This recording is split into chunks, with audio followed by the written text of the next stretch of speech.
Well, good morning and welcome again to Elevenses. It is Wednesday, the 23rd of November. This is show number 290, and we are actually live today. Yes, many apologies for those of you who looked in on Sunday expecting to see the hydrogen special. Unfortunately, somehow or other, I managed to set the scheduling wrong. It was the show was designed to go out live originally, but unfortunately, I had to nip out at lunchtime, and I wasn't sure I'd actually have time to finish the show before I was due to leave. So I ran a recording. I recorded it an hour or so earlier, and duly scheduled it, and unfortunately scheduled it for Monday. So if you did miss Sunday's show, you will find it actually ran on Monday. Right. Anyway, so apologies over. What have we got for you today? Well, quite a busy show again. Some sad news from Avon tyres. The plant in Melksham is closing. That's the last British manufacturer of motorcycle tyres, disappearing from the shelves, sadly. Electric bikes are going to be paying road tax from 2025. Along a part of the M25, the M4 in Wales, there is now a lower 50 mile per hour speed limit in force, so do keep an eye open for that. It's not the G20, it's the COP20. I don't want to put G20 there. The COP20 event has been policed with electric bikes for the first time, as far as I know. There's a plan to use EV trucks loaded with EV bikes as distribution hubs in Paris. I'll be looking at that plan. Erik Buell's FUELL brand has launched the Fflow e-bike. We'll have a quick look at a concept hydrogen bike that's won a design award, and I, for the life of me, can't see why. And then we'll show that petrol's not quite dead yet, as we have a look at two Dragster scooters from Italjet. One is electric, but the other is a 500cc twin. And finally, today's discussion point, we'll get back to the accident top 10. We're at number 4, and this one will be all about group riding spills, which sadly far too often replace the group riding thrills. So that's what we have lined up today. So settle yourselves down for the next 40 odd minutes while I work my way through today's show. Now, as I did mention, I do apologize for the failure to get the Sunday show out actually on Sunday, but one thing we can put in the diary we know for sure is coming is Black Friday, and there is some good news because I have started a week-long series of special offers from Survival Skills. Now, the very first one is already out, and it is a copy of my Tarmac Tactics ebook. Now, the standard book, the paperback is well over £20, unfortunately, because of the printing costs, I'm afraid to say. But if you want an ebook, normally I do those for £10. But for a very, very short period of time, there is a limited number only. You can buy the entire ebook as off Tarmac Tactics for just a £5. The link is just gone up for you. If you do want to pop over and grab that ebook, please do so. Obviously, any books you buy keep me writing new books, and hopefully I'll have a new one out for you sometime this autumn, possibly into winter. I'm working on it hard, and I'm looking forward to announcing that one because it is yet another completely unique take on advanced riding from Survival Skills. So if you want some ideas which will make you think twice about riding, Tarmac Tactics looks at the sort of like the situational side of riding. It's the detail of where to use particular skills, something that's entirely missing from motorcycle roadcraft, which is short on examples of how to use the skills. Tarmac Tactics is designed to fill that hole. Okay, now while I am talking about events, don't forget the Science of Being Seen is going out on Wednesday, the 7th of December. That's still going ahead. Tickets for that are available now. Just £5 for that will get you access to the very original Science of Being Seen presentation, which looks at the "Sorry Mate, I Didn't See You" accident, explains why drivers make the error, why the high vis and day riding lights don't seem to have had any effect on the accident at all that we can measure, and what motorcyclists need to do if they're to stay out of trouble. So, right, okay, on with the show. Don't forget the ebook, and don't forget to sign up if you possibly can for the Science of Being Seen. Now, an announcement that slipped past me until MCN ran the story themselves just a few days ago, probably slipped past you too. And rather sadly, it's the news that the factory at Melksham, which is formerly known as the Avon tyre factory, is now known as the Cooper Tyre and Rubber Company Europe's factory, is to close. The news actually came out on Thursday, October the 13th, that Cooper Tyre and Rubber were about to begin a consultation process with the employees on the site about the proposed closure, and they said basically that the site had struggled to be competitive for some considerable time.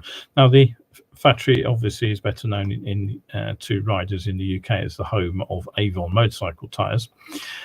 And Avon are actually the last tyre that you can buy that's actually made in the UK. Avon Rubber sold the tyre business to the US-based Cooper Tyres in 1997. And right now, all the bigger bike tyres are still made in Melksham. It's the scooter and lightweight commuter ranges that are actually made abroad. So, a little bit of history about Avon tyres. They actually have a surprisingly long history.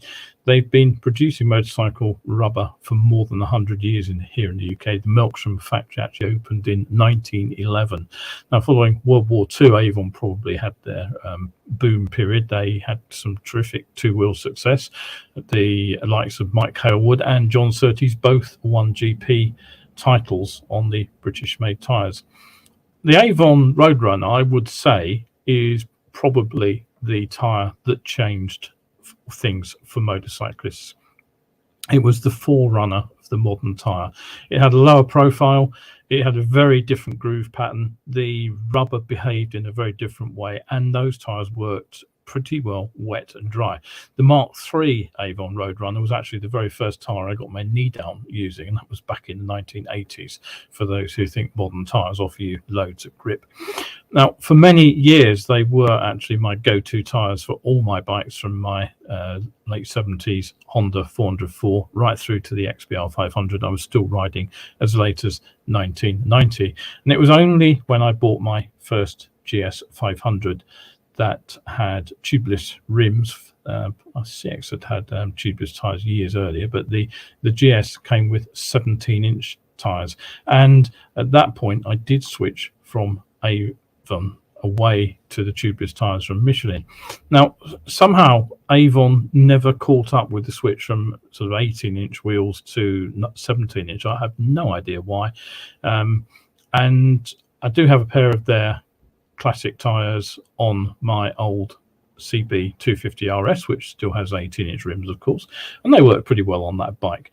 Now, Gavin Champion, the Human Resources Director at Cooper Tyre and Rubber Company Europe, said, "It's with deep sadness that we have announced our intention to begin a consultation process on the proposed closure of our tyre production facility at Melksham." He said, "Our Melksham site has struggled to be competitive for some considerable time, and everyone involved has worked extremely hard to keep operations going for as long as possible. However, this is becoming increasingly challenging in the current business environment." The local response, of course, to such a long established business was a mixture of sadness at the loss of what is actually a historic production facility, and of course anger at the loss of 350 jobs that's likely to follow. So, some sad news there for many different reasons. Don't forget, if you do have a comment, a question, anything you want to say about the show, drop me a line. I'll try to get back to you during the show if I possibly can. If I can't make it during the show, I will respond afterwards. And Nigel has looked in. Good to see you, Nigel. Glad you could make it live today. Now, I've always said it was pretty inevitable that electric vehicles would be brought into the same kind of tax-paying brackets as internal combustion engined vehicles. And right now, the benefits from the low rate of tax on the electricity that they are charged for, they benefit from paying no vehicle excise duty, what we more familiarly call road tax. Now, as more and more people have, of course, moved to EVs, then an increasingly large hole is starting to open in government income. So it's perhaps no great surprise that with government finances in the mess that they are at the moment and looking to fill that frequently talked about 50 billion pit, one of the tax increasing measures in Chancellor Jeremy Hunt's autumn statement was that all electric vehicles, including electric motorcycles and scooters, will be charged road tax in just over 2 years' time. The autumn statement actually said from April 2025, electric cars, vans and motorcycles will begin to pay VED in the same way as petrol and diesel vehicles.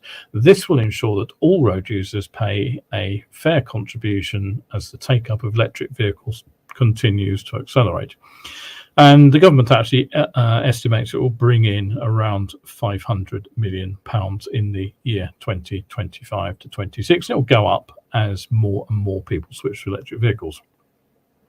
Now, one press report from the motorcycle press said it's a blow for riders and car drivers who've been ushered towards electric vehicles by the idea they're cheaper to run, and is just the latest in a series of sucker punches they've been at the receiving end of.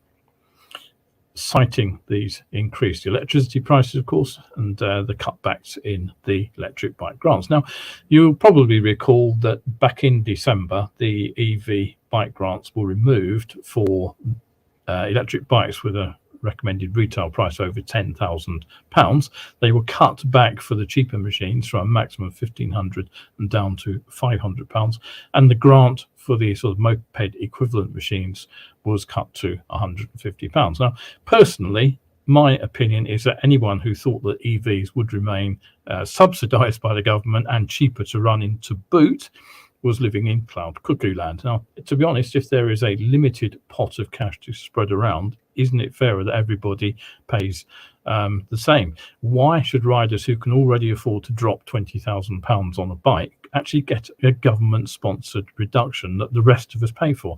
I don't know the answer to that one. And the fact is that the EV owners are still on the end of preferential treatment. There is still no fuel tax on electricity in the same way that there is on petrol and diesel, and the impact on the wallet of the VED increase is still 2 years away. And when the rate of vehicle tax on ICE vehicles has gone up, it's always been in an immediate change. And even if you've got a more powerful electric motorcycle, you will still be taxed in the lowest tax group, along with everything under 150 cc's petrol driven. So the statement elaborates and says that basically zero emission motorcycles and tricycles will move to the rate for the smallest engine size, which is currently a miserly £22 a year. So come on, guys, let's stop complaining about unfair treatment for motorcyclists. Right, one word of warning. If you are going to be using the section of the M4 in South Wales, do be aware that around the Newport area, the speed limit has been dropped to 50 miles per hour on a permanent basis. So this is between junctions 24 and 28, which go from one side of Newport to the other. Now, more and more people, of course, are using sat-nav navigation systems, so do make sure that your maps are up to date and that the speed limits on your map actually match the new lower limit on the road. Now, just to confirm, the lower limit actually is in this limited section of the M4 in Wales. There was at least one report rather misleadingly implied that it was in force from the border from England. And one story actually gave the impression through its headline that it was for the entire length of the M4 between the English and Welsh capitals. In fact, the stretch starting at junction 4 is actually around 7 miles from the Severn crossing. Now, I know the decision to lower a speed limit isn't in favour with everybody, but it's being done to improve air quality along a particularly busy stretch of the motorway. The decision to do this was actually taken some time ago, and it actually came into force Thursday last week. That's November the 17th. So do be aware if you're heading up down that road. Now, the reasoning is twofold. Firstly, lower speeds actually produce lower emissions over the same distance, which should be fairly obvious. But lower speeds also allow traffic to move at higher densities. Basically, following distances can be reduced. And that tends to smooth out the flow of traffic at those lower speeds. And that helps not only prevent the stop-start traffic that actually sends emissions rocketing, but it also prevents a lot of the stop-start minor crashes that in turn create tailbacks. So it's you might not like being forced to ride a bit more slowly along this road, but it really should be a win-win for us. And in any case, when the traffic is flowing, the lower limit really won't add more than a couple of minutes to your journey along that 7-mile stretch. All right, okay, Kevin's looked in. Good morning, Kevin. Nice to see you. Okay, so yes, COP26. You may remember. Have I got this right? Have I got it? It is actually the G20, isn't it? I've confused myself now. Yes, all right. The COP26 summit held in Scotland a couple of years ago. You will remember it showcased a fleet of Harley-Davidson live-wire police electric motorcycle specials, and right now we have the G20 going on, and that is happening in Indonesia, and that is also being policed by electric motorcycles. Now, the forum represents the 20 largest economies in the world, and the motorcycles are used to escort the delegates to and from the conference centre. It's happening in Bali. The main goals have been to address the issues with global economy, including financial stability, climate change, and overall sustainability. The summit has come to an end just a couple of days ago, but those bikes there were all involved in the summit. Now, the companies actually providing the bikes include Zero, Energica, Gogoro, and Neo. Now, we tend to have a bit of an isolated view, I think, of what's happening in terms of EV motorcycles across the world. And it's the fact that electric powered bikes and scooters are rapidly growing in popularity in Indonesia. And the country itself has wholly embraced the benefits of two-wheeled vehicles over larger four-wheel cars and trucks. And Indonesia actually has a goal of putting 2 million electric motorcycles and scooters onto the country's roads by 2025. And that will reduce the polluting petrol-powered fleet. The Californian-based Zero motorcycles, they provided nearly 300 electric motorcycles to the Indonesian police and the National Armed Forces. Most of those machines are the Zero DSRP, which is their police model. That's exclusively available to global fleet operators and authorities. But they also delivered some SRS and SRF models, which had been modified, they say, for tactical use by the Indonesian security apparatus. I don't know what that means exactly. The Italian motorcycle manufacturer Energica also announced recently that they've received an order for 88 of their Energica SS9 Plus electric motorcycles, and they went to the Indonesian National Police. And really, what I would say is contrast that with the lukewarm government response to e-bikes in the UK, which are being rejected completely by the likes of Hackney Council. If you want to find out more about that, go on to the find out about the Hackney parking charges. I'll try and put up a link actually at the end of the show to that. All right, meanwhile, let's head to Paris. And there's a project going on over there, which is a sort of an interesting one, because it turns out that it's a partnership between an e-truck manufacturer called Volta, who are based in Sweden, and the e-bike manufacturer Cake, who we should know are also based in Sweden. And here's what the idea is. Now, what they suggest is that rather than delivering to a warehouse and have the goods delivered onwards from there, they drive their electric Volta truck. to a particular point, and then what they do is they unload a fleet of electric motorcycles from the back of it. And the idea is that the truck carries the goods and the fleet of e-bikes that then delivers the goods locally. Now the 16-ton Volta Zero truck, it's been around since 2020. It's optimized, it says, for urban use. It's built in Austria by Steyr Automotive, who are probably better known to most people under their former name of MAN, Truck and Bus. Now, Cake manufacture a range of low-powered utility e-bikes, and they can be fitted with carriers and baskets, as you can see on the front here. The truck will park up at the beginning of the working day. That's the plan. Unload the bikes, and then the bikes will all head off to do the sort of the last mile deliveries to specific addresses. The truck itself can then remain in place as a micro hub, which will allow the bikes to head back for more goods. And it can also supply replacement batteries to the bikes as and when needed. Now, okay, they say that they've already found a client for this working plan with a Swedish fast fashion label H&M, and that they plan to run this on test in Paris next year in the first quarter. Now, neither Cake nor Volta Trucks have actually disclosed the scope of the deal, or whether they're planning on rolling out these mobile micro hub model trucks to other markets. I don't know. Is it such a good idea? Well, I don't know. It's one of those ideas that sounds great, but when you start to think about the space needed to carry those bikes, I'll just have another quick look at that picture there. What you'll realize is that little fleet of 5 bikes will actually take up a big chunk of the storage space within the truck, which of course minimizes the amount of truck that can be used to carry goods. And then of course you need to have the riders. Now, how are they going to get there? Presumably in Paris it's not too difficult, but I can imagine that if you are starting to roll out this plan to be used on a more remote area, you'd need to carry the riders as well. And presumably you can get a couple in the cab, but you're certainly not going to get the 5 riders needed for those bikes all up front in that lorry.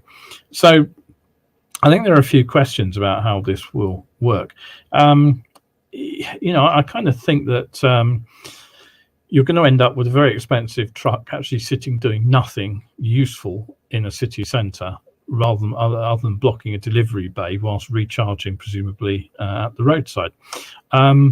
The alternative obviously is for the truck to go straight to a warehouse and be plugged in there as it's unloaded, and then for the goods to be distributed from the warehouse. Okay, they have to come out of the warehouse, they have to travel a certain distance to their delivery point, but you have to balance the fact that you can recharge that truck and get it back out on the road and back in use with the fact that alternatively it's just sitting there being used as that micro hub. I get the impression that the micro hub approach might make sense in a remote rural area where there'll be relatively few items to deliver, but I'm not quite certain that scattered over a city like Paris, even if all the deliveries are fairly local to the truck, that it's actually a valid plan economically. I'd like to see the calculations actually that were performed. I suspect it's more of a attention-grabbing publicity stunt than a genuinely practical solution, but feel free to correct me if you think otherwise. Now, I'll just run one of my little banners, and that one there will do nicely. Don't forget the Elevenses goes out Wednesdays and Sundays, apart from the occasional glitch when it goes out a day late, as it did on Monday. It's normally live, very occasionally recorded, as Monday's show was, and very, very rarely I miss a show altogether due to other activities. But generally speaking, you'll find it goes out twice a week, and you can catch it up on Facebook, of course, but probably easier is over on my YouTube channel, Survival Skills UK. Don't forget that one. All right, now Buell and FUELL. You may remember I covered the launch of the new electric bicycle from the maverick US bike designer Erik Buell's new FUELL brand. FUELL with a double L, just to make the point, of course. Now, Buell announced the FUELL project back in 2019. Like so many projects of that time, it hit a bit of a wall due to the pandemic. But the fuel fluid electric bicycle did appear. It's currently on sale. But the Fflow with a double L was unveiled alongside that bicycle at the initial launch back in 2019, but it has remained invisible until the last few days.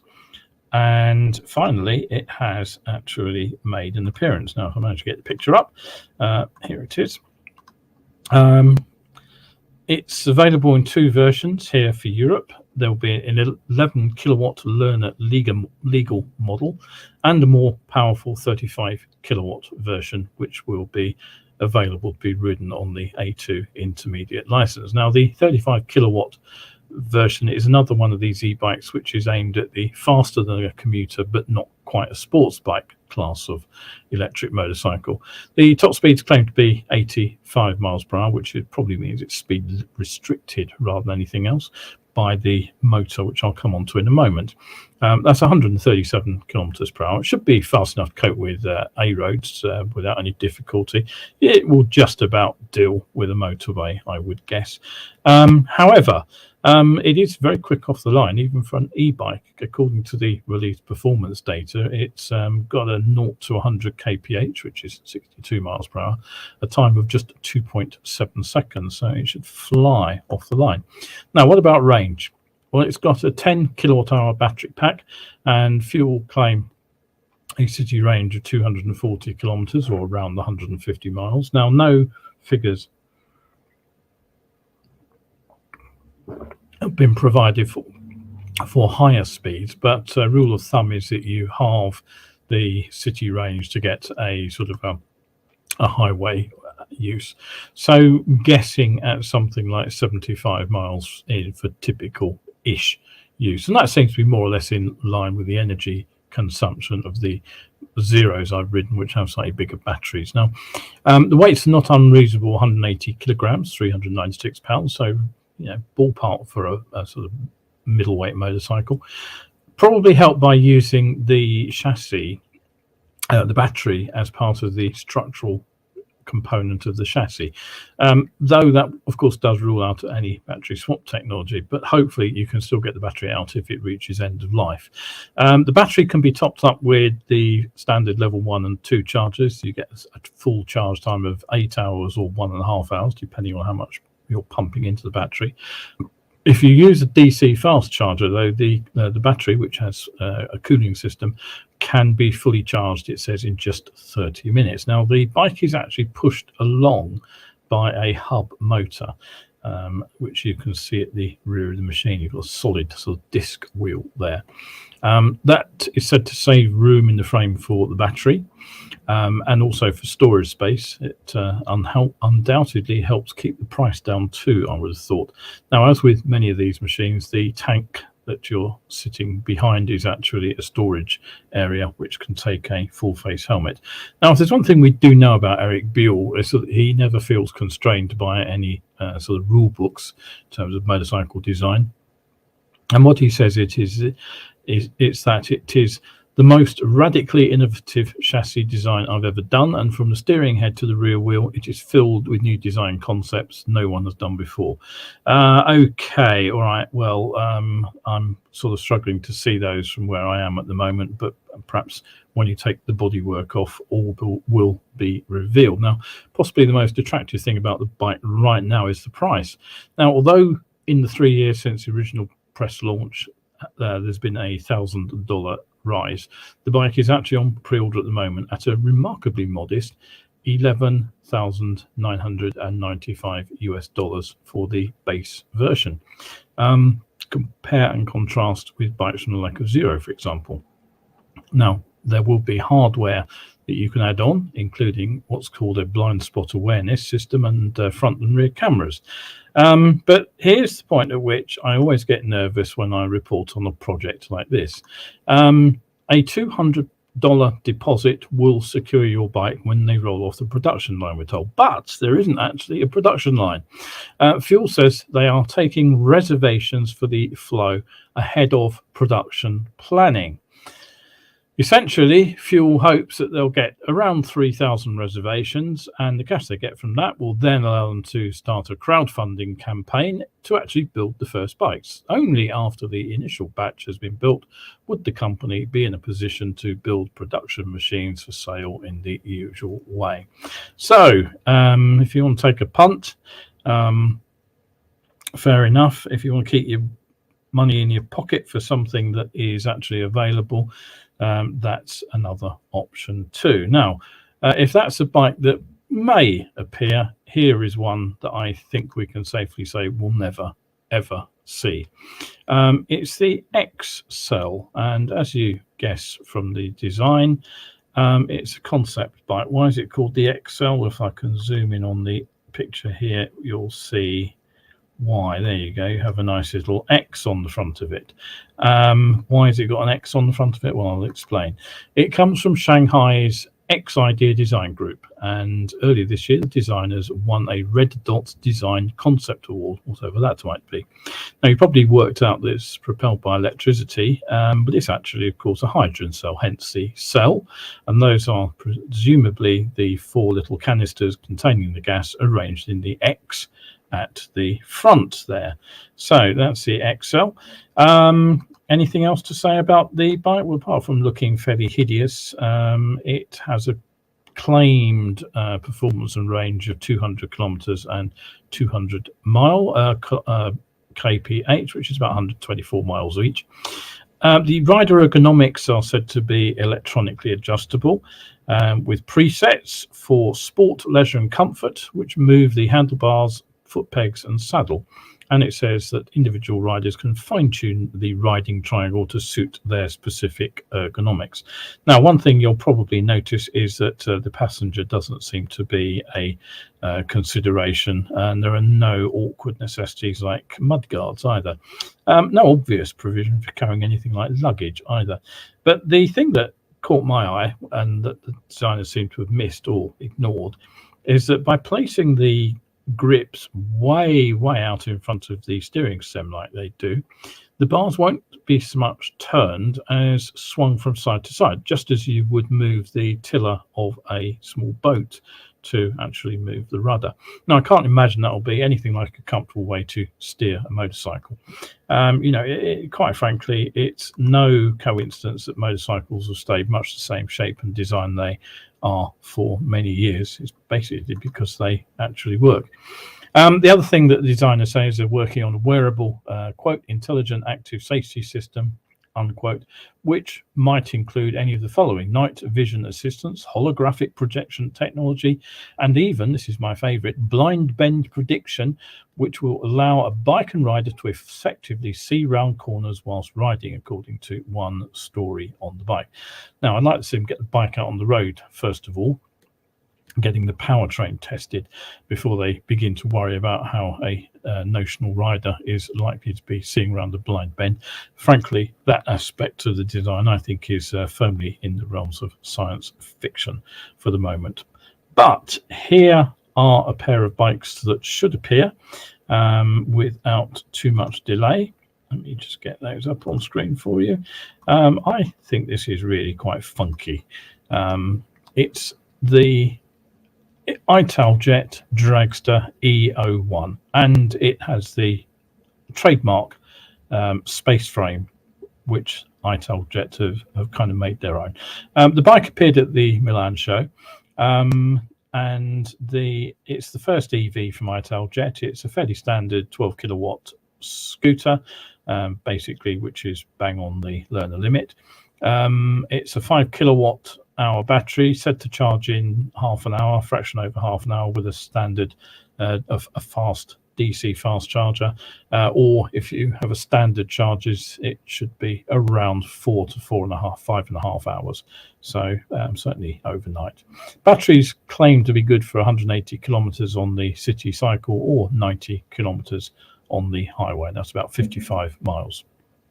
But next to this machine on their stand was the entirely mad Dragster 500. Let me get a photo of that up for you. There we go.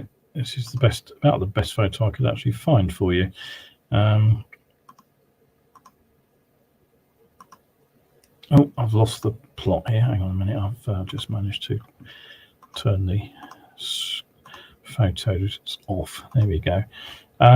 So that's the machine photo taken at one of the shows. Sitting in the back of that is a twin cylinder engine. And if you want power, that should deliver it. 43 horsepower, 32 kilowatts, so A2 license compliant. Puts it out 8,000 RPM. You get 43 Newton meters of torque at 6,000 RPM. So that should shoot off the line, particularly as it's all delivered through a 6-speed manual transmission. Totally bonkers. Must admit, I always fancied one of the Italjet Dragsters. I'm sure it would be totally silly to ride.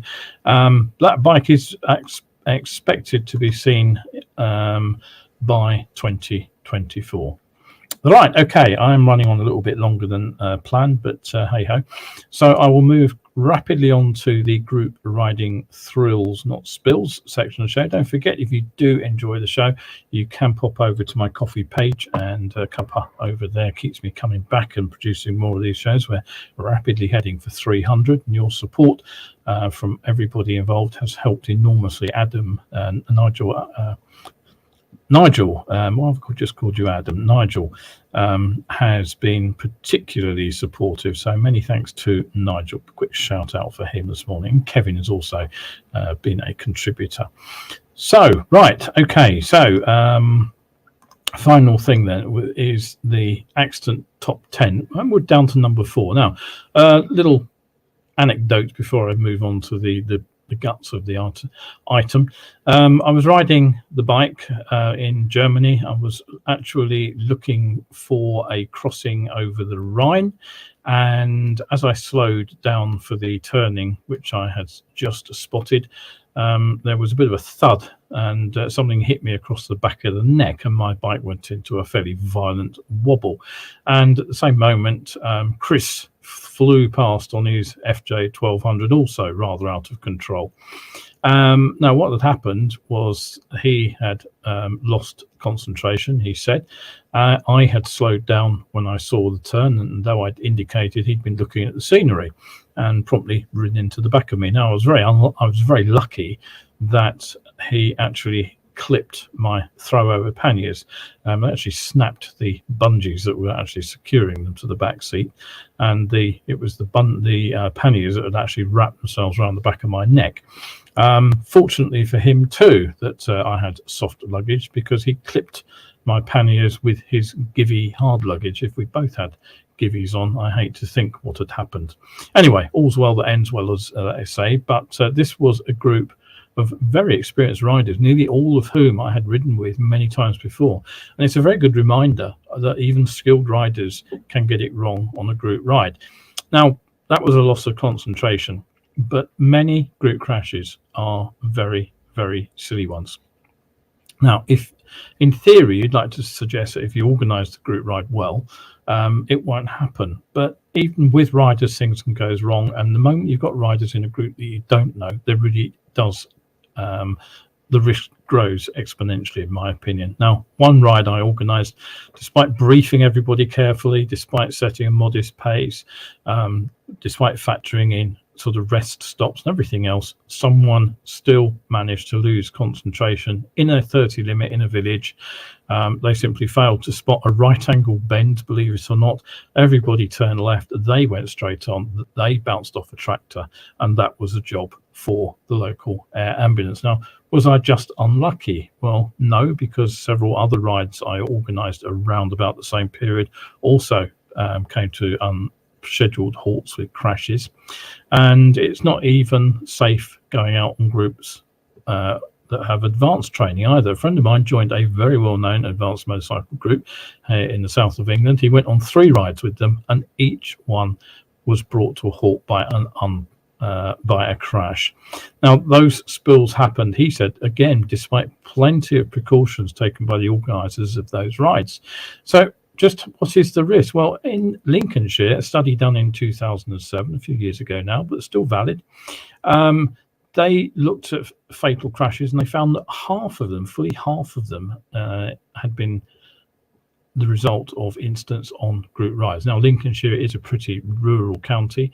It does attract riders to ride through it, so the stats are possibly a bit skewed there by the rural nature of the county, but even so, should be pretty obvious what the problem is. Now, the problems are these as I see them. First of all, the leader sets the tone for the ride. So if you are organizing a ride, if you set off like a bat out of hell, you will encourage everybody else to ride the same way. So the leader really has to rein it in. The second thing the leader has to remember is what I call the elastic band effect. It's very easy to be riding along at what we think is a modest pace, go for an overtake because we've got a nice big gap, and then maybe 2 or 3 riders get through behind us, but the rest of the group is now stuck behind that car. We continue at our modest pace, but we are now stretching a gap out behind us.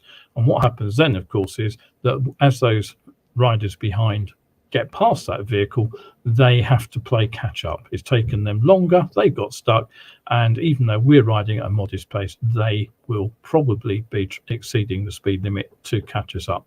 That is a real factor in a lot of group rides that go wrong. As I say, remember the elastic band effect. But if you are joining a ride, there are some simple rules I would suggest, and here they are, just 3 rules. Firstly, ride your own ride, and by this I mean don't ride in the wheel tracks of the bike in front. It takes a lot of practice. After 30 odd years of working as an instructor, following another rider close is hard work. It's easy to get distracted by other things going on, and it tends to distract the rider ahead. One of the things I've noticed with police riders sometimes assessing ordinary bikers is they are right on your back wheel, and it is really distracting. I've mentioned this in feedback to Bike Safe before, but if you are following another rider on a group ride, you don't have to do that. You're not observing anybody, so drop back to a safe following distance. But don't simply follow what the rider is doing either. It's easy to tell when a rider's doing that, because as soon as the bloke ahead opens it up, the rider behind will open it up too. When the rider ahead slows down, the rider behind slows down too. So when the rider ahead rides into a hedge, the rider behind follows them. Drop back, if you have to, drop back to a point where you cannot even see the rider ahead. You can still follow the group ride, no problem at all. There's all those marking systems that people use. But you will be riding your own ride. If you're inexperienced on a group ride, that is always my recommendation. Drop back till you can't see the rider ahead and just enjoy the ride on your own, but with other people. The markers will wait for you. What if a rider catches you up? Well, move over if you can, but only do it when it's safe. So often riders will try to let somebody behind through because they feel they're being hassled by a faster rider behind, and they'll do it in a dangerous place, through a bend, middle of a junction, when there are vehicles coming the other way. Don't do that. Just keep your line, keep your speed, and let the other guy behind overtake when it's safe to do so. Don't try and make it easier necessarily. Now, I've already mentioned riding at your own pace in a group. The markers are there to help you find your way, so you don't actually need to keep up with a faster rider, but many riders feel constrained to do so. They feel they're holding the entire group up if they don't stay up with the person in front. But don't bother about that. The aim of a group ride is to arrive at the end in one piece. If you try to follow a faster rider, it's not only stressful, it's tiring. We fall into the trap of tunnel vision. We stop scanning properly around us. We actually lose the long view ahead. People say you look further ahead as you go faster. You don't. You actually start looking closer in front, because that's where things are going to go wrong. So drop your speed. The minute you start to feel stressed by the speed, drop your speed. And don't fall into this trap either. Every now and again, somebody will say, just follow me and watch my lines. Don't do that. You almost certainly won't. You'll almost certainly be riding too fast, and you'll end up watching his brake light and nothing else. It's well-meaning, but do your own thing. And finally, if you do catch a slower rider up, don't hassle them. I'm not always the quickest in a group ride by a long way, but sometimes I do catch a slower rider up. And the first thing I'll do is I will make sure that I am well back from them. And what inevitably happens is somebody overtakes me and drops into the gap and then sits 6 inches off the tail light of the slower rider. The amount of pressure that we put on a rider by sitting close behind them, as I just said, is significant. So just back off. If you're going to overtake, if you're more experienced, if you're quicker, by all means pass, but do it somewhere safe. Do it somewhere where the rider ahead won't be surprised. If you put pressure on, they'll start watching their mirrors, not what's going on in front, and that's when they make mistakes. And if you're right behind them, you'll join them in that mistake. If you want 2 good articles on what group riding should be about, I can suggest no better than looking at 2 articles written by the US racing journalist Nick Iannach. The first one actually came out all the way back in 1991, so it's 30 years old, but it is still incredibly relevant today. It's called The Pace. The second part is called The Pace 2. You can find them very easily if you go for Google. And I would say that 2 of his principles sum group riding up. He says, when leading, ride for the group. Good verbal communication is augmented with hand signals and turn signals. Change direction and speed smoothly. When following, ride with the group. If you can't follow a leader, don't expect anyone to follow you when you're setting the pace. So perform well. A group ride can be a fun day out, but organized badly, and I do hold my hand up here to making some mistakes in the past, they can be a nightmare when things go wrong. But the biggest problem of the lot is people who ride badly, who join a group ride. Have a think about what you're doing. It's not a competition. It's not a race to see who can get to the front. It should be a day out enjoying the scenery. Right, enough. I've gone on rather longer than I intended. We have a couple of comments which I'll come back to. So thank you very much indeed for looking in. Just a quick reminder about the Black Friday sales, which are now on. The next one will be going up at 7 o'clock this evening. If you're a coffee supporter, you'll get access to it rather quicker than that. It'll be up at 12 o'clock or shortly afterwards anyway. So thank you very much again for tuning in. I'm Kevin Williams. This has been Elevenses, and I will bid you farewell. If you're out there on the bike, it's bright and sunny at the moment, a bit chilly. Do stay shiny side up.